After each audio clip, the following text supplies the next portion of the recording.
కాసేపట్లో జాతిని ఉద్దేశించి ప్రసంగించబోతున్నారు ప్రధాని నరేంద్ర మోడీ. ఆపరేషన్ సింధూర్ తర్వాత తొలిసారి దేశ ప్రజలను ఉద్దేశించి ఆయన ప్రసంగించబోతున్నారు.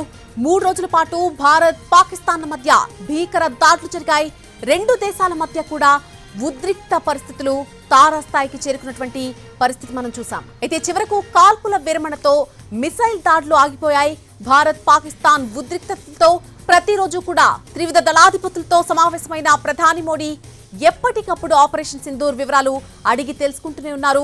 ఇవాళ కూడా త్రివిధ దళాధిపతులతో ఆయన భేటీ అయ్యి ప్రస్తుత పరిస్థితులపై ఆరా తీశారు.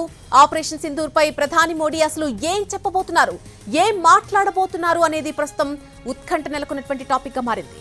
మరి కాసేపట్లోనే ఆయన ప్రజలను ఉద్దేశించి జాతిని ఉద్దేశించి ప్రసంగించబోతున్నారు.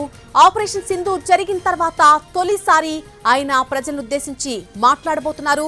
సో ఆయన ఏం మాట్లాడబోతున్నారు, పాకిస్తాన్ గురించి ఎలాంటి మాటలు ఉండబోతున్నాయి, ఆపరేషన్ సింధూర్ కు సంబంధించి మన సైన్యానికి సంబంధించి ఎటువంటి మాటలు ఉండబోతున్నాయి, ఆయన ప్రసంగం ఏ విధంగా ఉండబోతుంది అనేది సర్వత్రా ఉత్కంఠ నెలకొంది.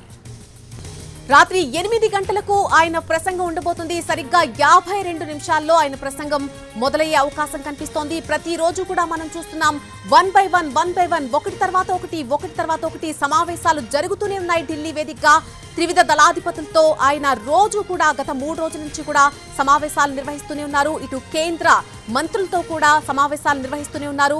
ఆపరేషన్ సింధూర్ జరిగినప్పటి నుంచి ఇప్పటిదాకా ఉద్రిక్త పరిస్థితులు చల్లారేంత వరకు కూడా ఈ సమావేశాలు జరుగుతూనే ఉన్నాయి రోజు కూడా. అయితే ఈ 3 రోజుల తర్వాత, ఈ భీకర దాడులు జరిగిన తర్వాత, కాల్పుల విరమణ అంగీకారం తర్వాత మొట్టమొదటిసారిగా ఆయన ఈ రోజు ప్రజలను ఉద్దేశించి మాట్లాడబోతున్నారు. రాత్రి 8 గంటలకు ఆయన ప్రసంగం ఉండబోతోంది. 3 రోజుల పాటు కూడా మనం చూసాం భారత్ పాకిస్తాన్ మధ్య భీకర దాడులు జరిగాయి. రెండు దేశాల మధ్య కూడా ఉద్రిక్త పరిస్థితులు తారాస్థాయికి చేరుకున్నటువంటి పరిస్థితి మనం చూసాం. యుద్ధం అనివార్యమయ్యే పరిస్థితి వస్తుందేమో అనేటువంటి ఒక భయోత్పాతమైనటువంటి వాతావరణాన్ని కూడా మనం చూసాం. అయితే చివరకు కాల్పుల విరమణతో మిసైల్ దాడులు ఆగిపోయాయి. భారత్ పాకిస్తాన్ ఉద్రిక్తతలతో ప్రతిరోజు కూడా త్రివిధ దళాధిపతులతో ఆయన సమావేశం అవుతూనే వస్తున్నారు. ఈ రోజు కూడా ఆయన త్రివిధ దళాధిపతులతో మీటింగ్ నిర్వహించారు. ఆపరేషన్ సింధూర్ వివరాలు అప్పటి నుంచి కూడా అడిగి తెలుసుకుంటూ ఉన్నారు. అలాగే ఏ రోజుకు ఆ రోజు అప్డేట్స్ ఆయన తీసుకుంటూనే ఉన్నారు. అయితే ఆపరేషన్ సింధూర్ పై ప్రధాని మోడీ మరి కాసేపట్లో మాట్లాడేటప్పుడు ఏం చెప్పబోతున్నారు అనే దానిపై ప్రస్తుతం ఉత్కంఠ నెలకొంది.